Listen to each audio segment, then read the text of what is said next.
Bonjour, je m'appelle Myriam et vous êtes ici sur ma chaîne secondaire Bulle d'une flâneuse où je vous parle essentiellement des loisirs créatifs, d'art-thérapie, je vais dire plutôt d'art créatif, des petits bonheurs, des choses qui nous rendent heureux. Et c'est une chaîne en fait dédiée à tout ce qui n'est pas le tricot et les arts du fil qui est là essentiellement basé sur ma chaîne principale qui s'appelle Drôle de Maille. Vous allez me voir faire des claquettes puisqu'un moustique est en train de me tourner.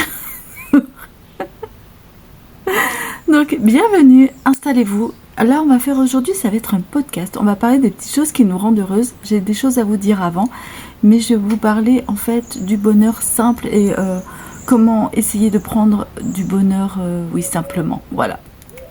Je suis en compagnie de mon chat ici. Et du couple de tourterelles qui a eu domicile depuis le début de l'été au-dessus de mon toit, enfin juste sous mon toit, et ça c'est un vrai bonheur. Tout d'abord, on va commencer par je vais commencer par ici vous expliquer. À l'heure où je tourne la vidéo, nous sommes le jeudi 20 août, c'est mon anniversaire. Ce matin, il est tôt, il est pas 8h, enfin il est à peine 8h, je crois qu'il est 8h d'ailleurs, voilà, bref, on s'en fout. Et en fait, je n'ai pas encore eu mon cadeau. Et mais je sais ce que c'est. J'ai demandé à mon chéri de m'offrir des micros qui vont sur le téléphone. Et pourquoi? Parce que je veux faire beaucoup plus de format podcast. Pourquoi je veux faire ces formats podcast? Parce qu'en fait je veux prendre de la distance par rapport au téléphone, si j'ai envie de faire de la cuisine ou des choses comme ça. Là je suis obligée de rester près du téléphone pour pouvoir vous parler. Et des fois j'ai envie de faire des plans différents, etc. Et du coup je me suis dit les micros ça va être une super idée. Et puis pour ma chaîne secondaire, Drôle de Maille, ça va me permettre aussi d'avoir des petites interviews et des petites interactions avec mes tricopines, parce que j'ai envie de mettre mes tricopines en lumière. Et j'ai envie de donner des instants comme ça d'écoute à mes tricopines. Voilà. Donc du coup, ce moyen de micro va me donner une certaine distance et va me permettre aussi, pourquoi pas avec vous, d'interagir sur, pourquoi pas des lives ici, un samedi sur 2 le matin. Je vais essayer de créer ça à la rentrée. On va essayer. C'est-à-dire que le dimanche, par exemple le samedi où il y aura un live, le dimanche il n'y aura pas de vidéo et vice versa, on verra, ou un live par mois pour commencer, ou je sais pas, j'ai envie de tester des choses et des choses simples. Vous allez voir, on va rester dans la simplicité, vraiment le mot d'ordre là de la rentrée c'est simplicité. Donc prenez un petit café, un ouvrage si vous avez envie, un coloriage si vous avez envie. Je vais beaucoup parler. J'ai 2 choses à vous montrer, mais je veux dire, c'est pas essentiel. Si vous ne les voyez pas, ça va pas vous manquer. Et puis, de toute façon, je le dirai, vous avez juste à lever la tête si jamais vous regardez sur un écran. Voilà, si jamais, j'ai très envie en fait de me tester au podcast. Donc, au vrai podcast, c'est-à-dire parler. Voilà, et donc, est-ce que je vais faire ce format-là en podcast?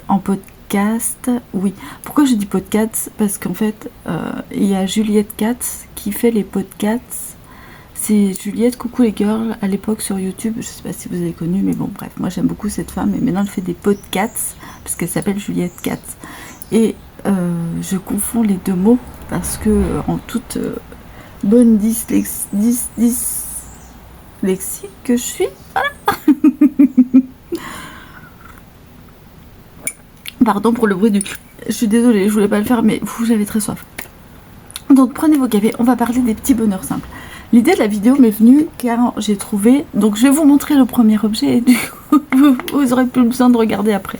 Ceci, vous savez ce que c'est une poupée russe. J'ai 48 ans et j'ai attendu 48 ans pour me procurer ceci. J'en rêve depuis que j'ai 6 ans. Vous allez me dire, ok, d'accord, ok, tout va bien dans ta vie? Oui, ça va. Et donc je vous explique. Pourquoi? Parce qu'en fait, quand j'ai trouvé ceci, j'ai trouvé sur un marché, ce qu'on appelle un marché aux puces. c'est pas une brocante, c'est un marché aux puces, marché au Touailles et en Occitanie. C'est un marché, vous savez, où on vend un vide-grenier, quoi.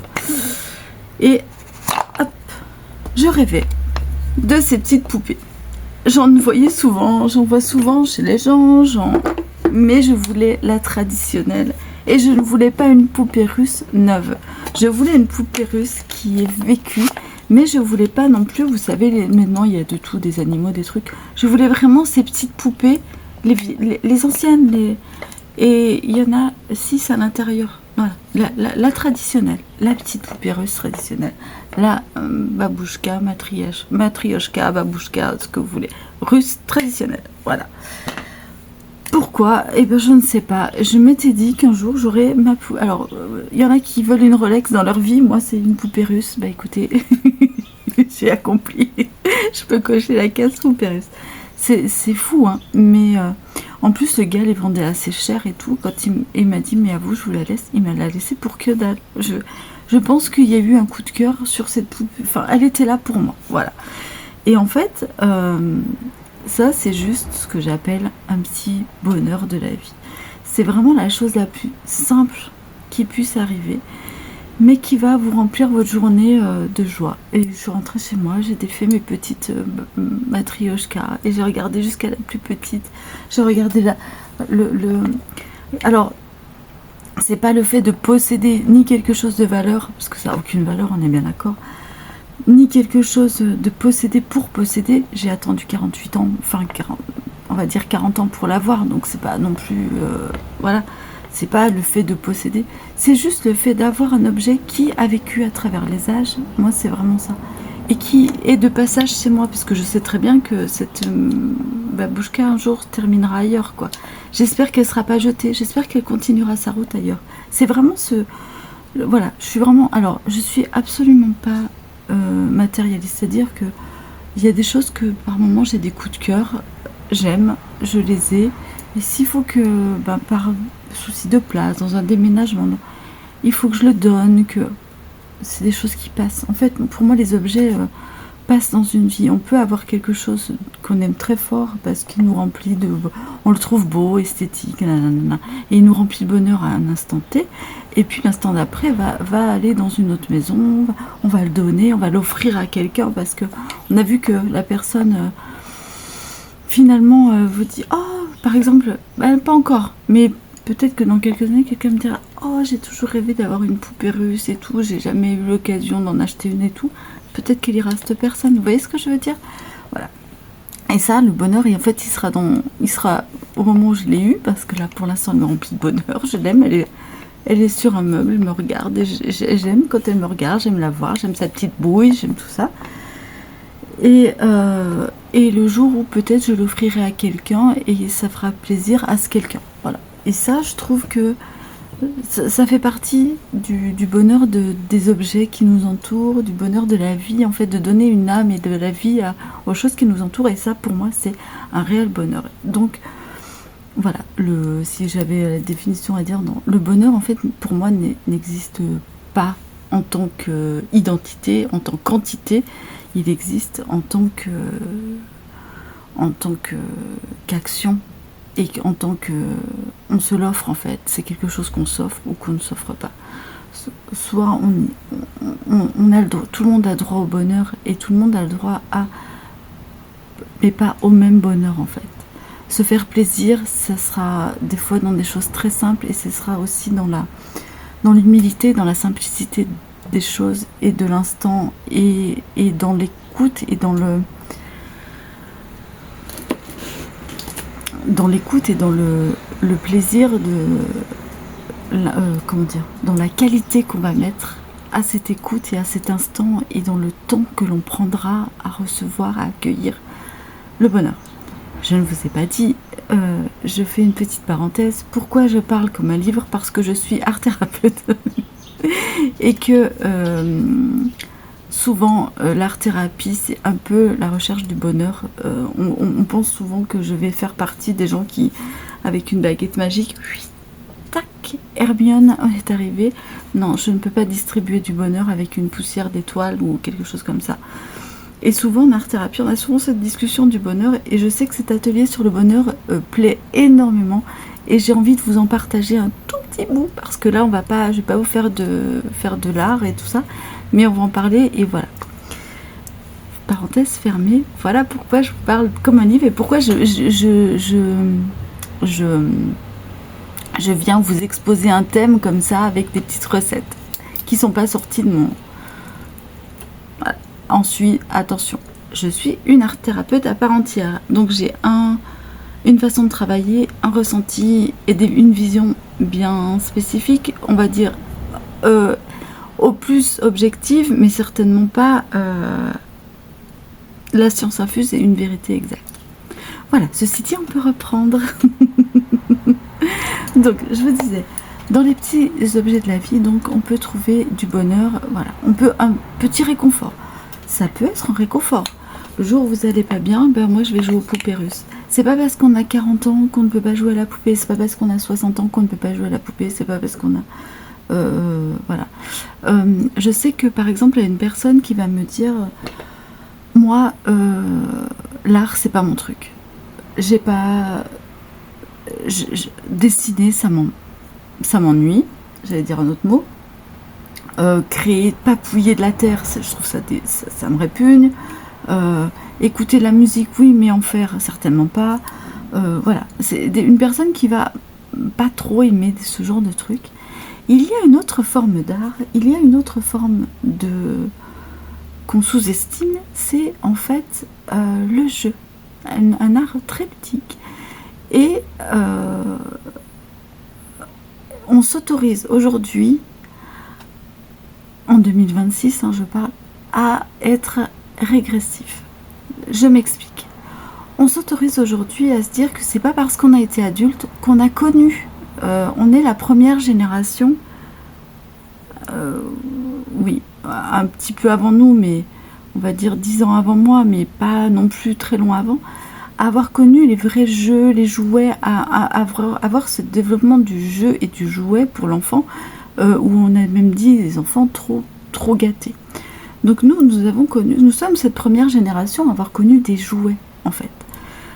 Des jeux et des jouets façonnés pour nous, créés pour nous, avec une industrie derrière qui a marketé nos cerveaux, qui nous en a vendu, et qui a vendu des jeux pour nous à nos parents. Des jeux éducatifs, des jeux non éducatifs, des jeux figuratifs, etc., etc., etc. Des jeux de société, des jeux machin. Les jeux de société existaient déjà, les jeux de cartes, mais vraiment le jouet pour enfants a vraiment explosé avec nous. Évidemment que les poupées existaient déjà avant, les poupées de chiffon, les trucs, mais là je parle vraiment vous voyez, le choix dans le jouet, créé spécifiquement pour l'enfant par une industrie. Nous sommes donc cette première génération à avoir joué avec des trucs qui nous remplissaient de bonheur, avec des choses à lesquelles on s'identifiait, et en fait on s'autorise aujourd'hui aussi à briser un peu ce tabou et de se dire on aimait ça, les dessins animés, on aimait ça, on va pas aujourd'hui, quelqu'un qui va re-regarder un dessin animé par nostalgie, on va lui dire oh t'es nostalgique et tout, mais on va pas lui dire mais ça va pas, non, t'es pas bien, tu régresses.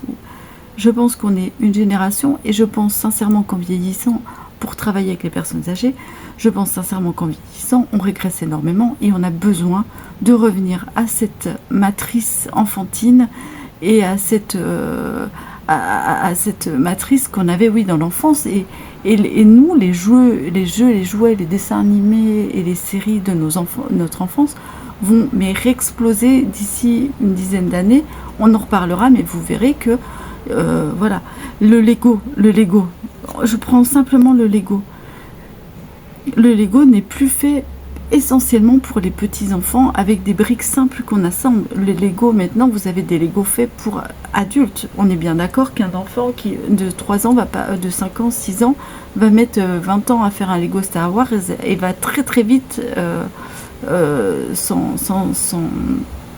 détourner pour créer lui-même ses trucs. On est parti d'un jeu de création de notre enfance pour en faire aujourd'hui un jeu avec un modèle, parce qu'on a un peu perdu cette envie libre de créer, et un modèle pour créer une série de notre enfance, en fait. Recréer une série de notre enfance, nous replonger, je sais pas si j'arrive à être claire, mais le Lego, en fait, nous replonge évidemment dans notre enfance, et par la création, par la bloc, ce jeu de bloc, et par exemple Star Wars, la série Star Wars. Donc le marketing a très bien compris que la régression et l'envie de retourner en enfance faisait absolument partie de ce monde de dingue dans lequel nous vivons. On vit dans un monde de stress, de compétition intense qui va vite et tout, et on a besoin de freins et de leviers de freinage par moment, et cette chose-là de notre enfance en est un. Je vais couper parce que la balayeuse, si vous me suivez sur mon autre chaîne, Drôle de Maille, vous savez qu'à chaque fois que j'allume la caméra, la balayeuse passe. Et non, elle passe pas. Elle est partie de l'autre côté. Chouette. Je bois un coup. Donc je coupe pas, mais je bois un coup. Ah, j'ai un café. Hein. Je suis en train de le boire comme un verre d'eau. Parce qu'il commence à refroidir aussi. Donc, les petits bonheurs sont où? Eh bien, sont dans ces petits moments volés à l'enfance qu'on va se réapproprier et qu'on va se réinventer. Et je vous disais donc, pour une personne par exemple qui n'aime pas créer, qui n'aime pas... Alors, Lego sont une alternative, mais il y a un autre jeu auquel on ne pense pas. Et je pense, enfin un autre jeu, une autre façon de se qui est aussi cette chose que l'on avait petite, qui sont les Barbie. Alors moi j'en ai plus, j'ai joué très peu, j'ai joué très tard, je crois que j'avais 10 ans, j'ai joué, je rentrais au collège, et puis au collège, les filles disaient « Oh non, ben non, elle était nulle la Barbie et tout », donc moi pour faire comme les copines, j'ai mis les Barbie au placard. Donc je pense que j'ai joué de l'âge de 9 ans et demi, 10 ans, et une année ou deux, pas plus. Mais ça a été très intense. Alors, non, j'ai joué un peu plus petite, mais un peu plus petite, j'en avais une parce que ça rebrillait dans le noir, et c'était juste parce que la robe brillait dans le noir. Ouais, top, on s'arrête là. Mais je veux dire, je me suis jamais vraiment identifiée à la poupée Barbie. Moi, j'avais des Playmobil, et j'avais un camping-car, et des chevaux, voilà. Et j'étais soit à cheval, soit dans mon camping-car en train de sillonner le monde. Voilà, voilà mes Lego, hein. Non mes Playmobil, voilà mes jeux. Mais j'ai joué des heures au Playmobil à m'inventer des histoires et à créer mon monde, mais des heures et des heures et des heures. Aujourd'hui, non, j'ai plus envie, j'ai trouvé d'autres... Justement, j'ai cette créativité, cette imagination-là m'a transposé sur plein de choses. J'ai beaucoup créé, je faisais de la peinture au sable, je faisais des dessins. Voilà, j'étais très créative petite et je leur suis restée.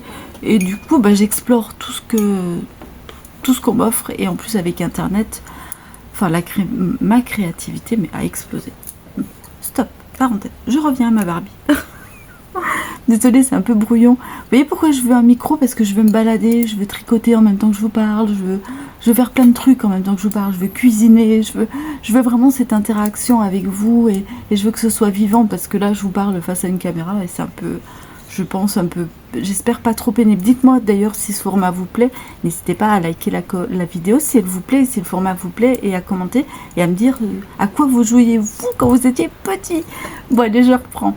Donc, les Barbie, je pense pourquoi pas, si vous aimez, vous savez, la mode, si vous n'avez pas forcément les moyens aussi de vous acheter des fringues tous les 3 jours, et de vous maquiller comme vous voulez, vous coiffer comme vous voulez, je pense qu'on peut tout totalement et très sainement jouer à la Barbie à 40, 50, 60 ans.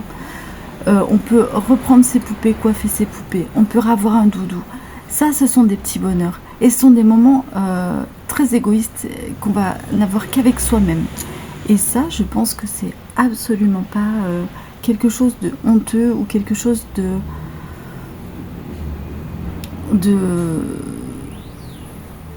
auquel on doit se cacher, ou on doit... Vous voyez ce que je veux dire? C'est vraiment quelque chose qu'on peut explorer si on n'a pas cette créativité-là, ce besoin de bricoler et tout, mais qu'on a un manque de petits bonheurs comme ça à se procurer de temps en temps. On peut aussi faire de la collection d'objets, on peut sans... et pas simple, et pas les chiner sur de la seconde main, sur des choses comme ça, avec des tout petits budgets. Vous pouvez aussi partir avec, je sais pas moi, des petits euros dans votre poche et juste aller chiner pour aller 5-6 euros, vous ramener 2 objets, 3 objets à 2 euros. Vous voyez ce que je veux dire? Vous pouvez commencer une petite collection, des choses comme ça, mais sans que ça vous prenne non plus une intensité folle, mais juste parce que ce plaisir-là, et quand vous avez cet objet, le redécouvrir, voilà, ça reste un des petits bonheurs. Maintenant, je vais vous dire, il y a un autre petit bonheur qui est fantastique, qui lui ne coûte rien du tout. Il est complètement gratuit et il est à portée de toutes les personnes qui peuvent sortir de chez elles. Autant dire qu'il y a quand même beaucoup de personnes. Qu'on habite en ville ou à la campagne d'ailleurs. Ne me dites pas, mais moi j'habite en cité. Si vous avez 2 jambes, si vous avez un moyen de mobilité, c'est-à-dire 2 jambes, un fauteuil roulant, un déambulateur, que sais-je, si vous avez un moyen de vous déplacer, sortir de chez vous et avancer. Donc je vais dire marcher, désolé pour les personnes qui sont en fauteuil et tout ça, mais je veux dire avancer. Avancer vers la vie, avancer vers le monde, découvrir, redécouvrir, approfondir votre environnement. Souvent on passe 1000 fois devant quelque chose, par exemple, sans lever la tête. S'arrêter, prendre 2 minutes et regarder en l'air.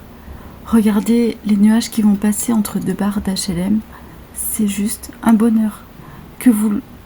C'est juste une carte postale. Certains en auront fait un tableau, certains en auront fait de l'art, et vous avez ça devant les yeux et vous ne vous en rendez même pas compte. Et pourquoi on en a fait un tableau, pourquoi on l'a peint, alors que des fois ça peut être que 2 immeubles et des nuages au milieu? Parce que c'est beau, parce qu'au milieu d'une création humaine, pour une nécessité, se loger, la nature est là en face de nous. Une petite herbe qui pousse à travers un caillou. Regardez la nature qui reprend ses droits un peu ici, un peu là. Regardez, écoutez les oiseaux qui, malgré le flux incessant des voitures, un chant d'oiseaux va transpercer. Regardez, les pigeons, je sais que c'est pas les plus beaux oiseaux du monde, mais si vous êtes en ville, alors, si vous êtes à la campagne, évidemment, tout ce que je vous dis là, c'est décuplé par des milliers. Vous avez les odeurs, vous avez tout ça.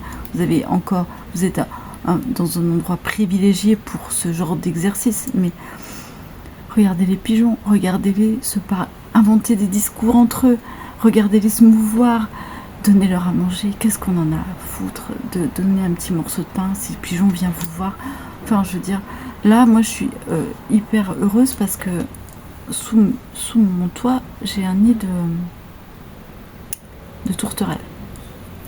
Juste sur le seuil de ma porte, j'ai du caca de tourterelle. Parce que, voilà. Gravité, toi-même tu sais, voilà. Ça tombe. Je m'en fous, au contraire. Je me dis, tant qu'ils sont là, c'est qu'ils sont là. Enfin, tant qu'il y a les cacas, ils sont là. Et purée, c'est chouette, parce que la nature, elle est là dans un environnement. Avant, on était rural, maintenant, on vire un peu urbain. Voilà, le matin, vous avez le petit des tourterelles là, quand elles font.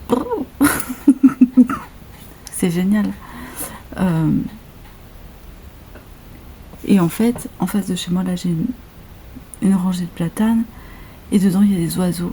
Et là, il y a les étourneaux, je crois, qui arrivent en fait en fin d'été, qui se rassemblent et tout. Et tous les soirs, il y a des pétards pour éloigner les oiseaux. Moralité, le matin, là, vous en entendez 1, 2, 3, vous entendez des petits... Mais en fait, en voulant chasser les étourneaux, ils chassent tout le reste. Il n'y a plus un pigeon, là. Il n'y a plus... Voilà. Et moi, l'être humain... Alors ça va être une petite parenthèse dans le bonheur, mais moi, ça me rend malheureuse, par exemple. L'être humain détruit l'animal, détruit la nature parce qu'elle le gêne. Mais où est cette... Mais non, en fait. Pourquoi vous vous rendez compte qu'on tue des fois des animaux parce qu'ils nous dérangent? Je sais pas si vous réfléchissez. On tue un être vivant parce qu'il dérange notre être vivant. Pas pour manger. On est le seul être vivant à faire ça. Pas pour manger, juste par esthétisme ou parce qu'il nous dérange. Alors je déteste les araignées, je déteste. mais je les tue pas. Je déteste les moustiques, mais eux par contre, ils ont le droit de mourir. C'est la seule chose qui a le droit de mourir. Mais, et encore, je crois qu'ils gagnent 9 fois sur 10. Non mais voilà. Donc ça aussi, donc ces petits bonheurs-là, c'est de refaire partie, ne pas s'approprier la nature, mais juste en faire partie. Être dans la chaîne naturelle des choses, redevenir un maillon de cette nature et vivre en harmonie avec elle. Je vous jure que ça vous rendra plus heureux que de vouloir la dompter et la forcer et la machin. Moi je me souviens toujours, on m'a dit, un enfant c'est comme un arbre, pour qu'il pousse bien, faut tailler les branches et le... Parce que vous croyez franchement que les chênes centenaires qui poussent dans les forêts, y a quelqu'un qui met un tuteur à la base et qui va lui tailler ses branches? Réfléchissez à ça. Réfléchissez à ça. On a créé des modèles complètement adaptés à ce qu'on voulait nous faire croire, complètement adaptés à des choses. Voilà. Et là, par contre, c'est absolument pas objectif, c'est mon avis personnel là-dessus. Voilà, ça c'est le deuxième petit bonheur, c'est sortir, découvrir, vous réinspirer de l'instant. Vous le réapproprier d'une certaine manière, mais avec beaucoup d'humilité et en ayant le moins d'incidence possible dessus. Redevenir, vous savez, cette petite chose parmi plein d'autres petites choses.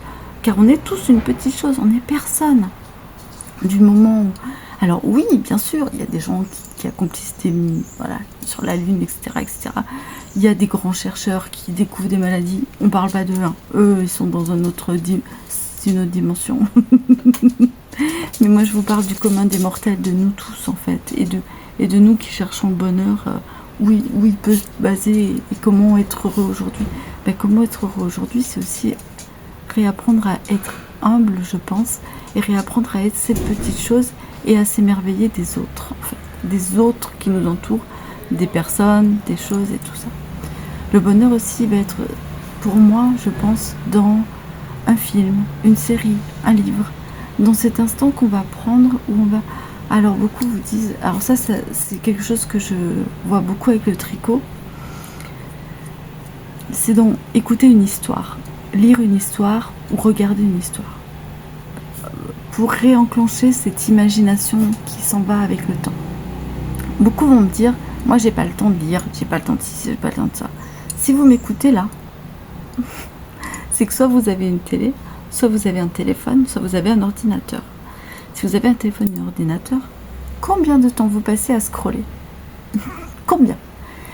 Eh bien la prochaine fois que vous scrollez, dites-vous, mettez un livre pas très loin de votre téléphone, pas très loin d'où vous vous posez quand vous scrollez, et dites-vous, tiens, peut-être que je vais ouvrir un bouquin. Un magazine, on s'en fout. Je vous dis pas d'ouvrir un roman si vous aimez. Un magazine, feuilletez un magazine. Faites autre chose que du scroll. Pas un magazine avec plein de pubs, par pitié.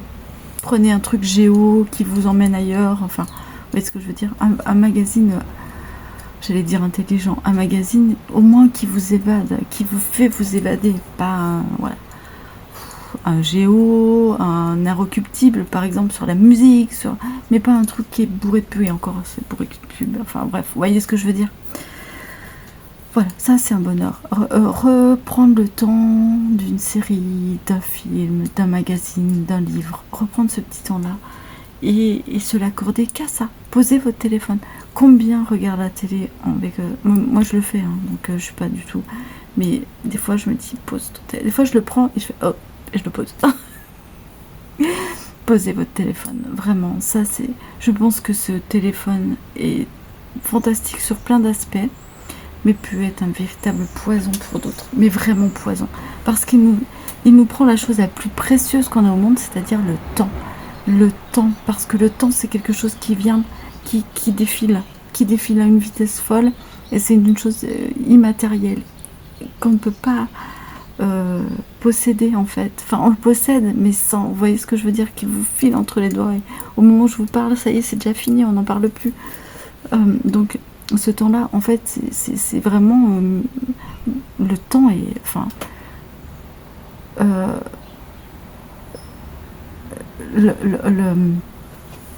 les data centers s'accaparent votre temps. Je sais pas, ça aussi, quand on réalise ça, ils s'approprient une des choses qu'on a tous à égalité. Le temps passe pour tout le monde pareil. Mais si vous le passez à scroller, à regarder des trucs, vous le passez en fait à vous développer des tocs, des envies, des machins, des trucs pour du commerce. C'est tout. Donc, posez vos téléphones, réappropriez-vous le temps. Ou écoutez. Si vous avez envie, les podcasts, vous mettez des écouteurs et écoutez.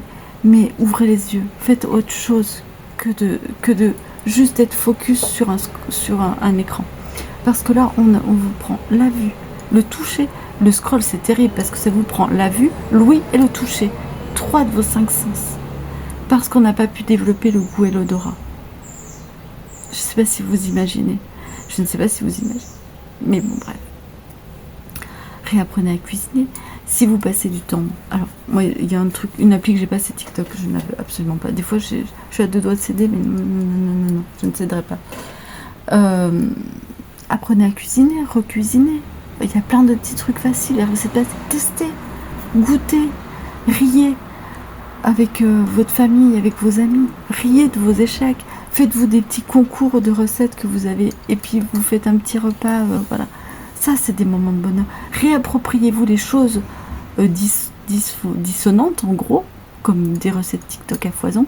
Faites-en plein et puis goûtez-les en famille pour rassembler votre famille. Si vous avez des ados et tout, j'ai trouvé ça sur TikTok, ils vont être épatés. Et vous réappropriez ça. Voilà. Donc, vous l'aurez compris, pour moi, je vais arrêter là de vous donner des petites choses, mais vous l'aurez compris. Pour moi, juste une dernière, le coloriage aussi, c'est une chose que l'on faisait enfant et aujourd'hui qu'on fait soi-disant en art-thérapie. Alors le coloriage, je le redis et je le dis ici, peut être un médian de l'art-thérapie, mais ce n'est certainement pas de l'art-thérapie. Le coloriage peut être un médian de l'art-thérapie, mais le coloriage n'est pas de l'art-thérapie. Attention, c'est complètement différent. J'en ai ras-le-bol de ces rayons coloriage d'art-thérapie, machin. Si vous voulez un podcast d'art-thérapie un peu capillotracté, un peu plus évolué, parce que moi je vulgarise beaucoup ici, allez voir la chaîne... mince. J'ai perdu le nom au moment où je voulais vous le dire. Soigne ton art, un truc comme ça. Oui, Soigne ton art. Il est formidable. Il vous pose les bases. Il est vraiment, pour moi, c'est un... Je me nourris aussi beaucoup de cette chaîne. Soigne ton art. Voilà. Mais du coup, voilà, je voulais en venir là. Le coloriage est un geste de notre enfance que l'on a retransporté. Bon, évidemment, on l'a marketé, hein. Mais vous allez chez Action et vous allez voir que chez Action, il y a des... Je sais, c'est pas bien, c'est chinois, c'est machin, mais je vois pas pourquoi on va payer pareil les coloriages Disney. C'est bien, c'est très bien, mais ça coûte une blinde. Faut arrêter, quoi. Il y a un moment, faut arrêter. Juste colorier, quoi. Le fait de... Vous voyez, on a transposé le coloriage, par exemple. Je prends l'exemple des coloriages parce que c'est quelque chose qu'on voit beaucoup sur les réseaux. Un geste simple, quelque chose qui pourrait vous remplir de bonheur, exactement par exemple comme le tricot. On vous le market pour que vous en fassiez des collections et que vous dépensiez votre argent. Et du coup, on déplace le plaisir. Le plaisir ne va plus être de colorier, mais de posséder. Non, arrêtez la possession. Arrêtez cette possession. Tant que vous serez dans la possession et dans le besoin d'en avoir plus, c'est exactement de la boulimie. C'est une boulimie autre que de la boulimie qu'on ingurgite. C'est une autre forme de boulimie. Arrêtez cette possession. Tant que vous êtes dans ce « il me faut ça parce que j'ai vu ça, parce que j'ai vu ça », vous voulez faire du coloriage? Regardez les podcasts pour savoir ce qui vous plairait en coloriage, en feutre, en machin. Regardez les personnes qui vont vous présenter le matériel, les comparatifs de matériel. Prenez des feutres chez Action. Un album, regardez, moi j'en ai un là, d'album de coloriage chez Action. Hyper, alors dedans il y a des modèles hyper simples, j'en ai commencé un. Il y a des modèles hyper complexes. Attendez, un peu médium. Et très complexe. si vous faire style un mandala. Mais alors attendez, je cherche un mandala complexe. Bon, finalement ils sont médiums. Voilà, un mandala un peu plus complexe, ce sera cette libellule. Et si vous voulez quelque chose de simple, il y a des soleils, il y a des... Attendez, très simple. Il n'y a pas de modèle, mais juste... Ah voilà, très complexe. Voilà, si vous aimez les petites choses, les petits trucs. Il n'y a pas de modèle et c'est très bien. Et ça vous développe votre imagination et tout. Oh, je trouvais chez Action, il est magnifique. Il y a des feutres qui coûtent que dalle. Allez-y, mais ne cédez pas à telle youtubeuse assis à ça. C'est exactement comme, on va faire une parenthèse tricot, mais c'est exactement comme le tricot. Alors, attention, j'admire le travail des teinturières indépendantes, etc. etc. Il n'y a pas... Si on a les moyens, c'est très bien de pouvoir acheter la laine de teinturière, de faire travailler les petites industries. Mais la possession, il y a des chaînes où les gens ont des murs entiers de laine qu'ils ne vont jamais tricoter. C'est une collection, mais une collection malsaine, où on possède, où on ingurgite, ça devient malsain. Quand c'est trop, ça devient malsain. Quand ça devient n'importe quoi, ça devient la démesure, ça devient malsain. C'est plus le plaisir de tricoter, c'est le plaisir de posséder. Ne confondez pas. Tricoter, c'est créer malgré n'importe quoi avec de la laine à moindre prix, si vous voulez. Sensoriellement parlant, je comprends qu'on préfère la laine à l'acrylique. Ça, ok. Qu'on préfère le coton, qu'on préfère ceci. Mais dans toutes les matières, vous avez moyen de vous faire plaisir peu cher. Voilà. C'est ce que je veux vous dire. Vraiment, gardez ça en tête parce que je pense que ça reste quand même essentiel de garder ça en tête et très important que le bonheur ne sera jamais dans le fait de posséder. Je vous parlais de collection tout à l'heure, je vous parlais d'aller chiner, d'aller regarder, observer, d'aller trouver la petite pépite et pas de prendre avec des petits deniers, vraiment aller minutieusement comme ça, hop, hop, parce que ça vous remplit de bonheur et puis de faire circuler le truc. Le jour où vous en avez plus envie, bah vous irez le vendre, vous irez l'offrir, vous voyez ce que je veux dire. Ne me faites pas dire ce que... Enfin, j'espère que vous comprenez bien la nuance et la subtilité de tout ce que je vous dis. C'est... Voilà, en tout cas, j'espère que ce podcast, que ce format en tout cas vous fait plaisir. On parlera aussi, sur ma chaîne Drôle de Maille, j'avais commencé à vous parler de la peinture, des choses comme ça. On parlera des médians, on parlera de ça. Vraiment, cette chaîne va être là pour...